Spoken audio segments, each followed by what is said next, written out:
Hey everyone, in this video we will see how to fix LG monitor no sound, HDMI audio, sound setting and volume control. Fix 1 is increase monitor volume.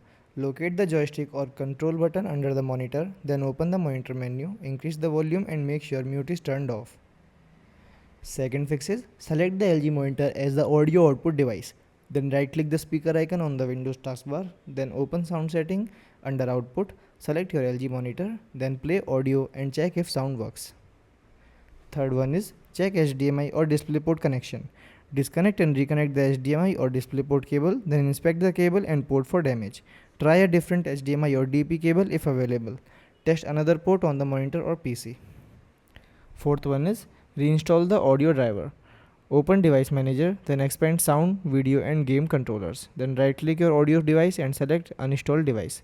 Restart your PC to reinstall the driver automatically. Thanks for watching.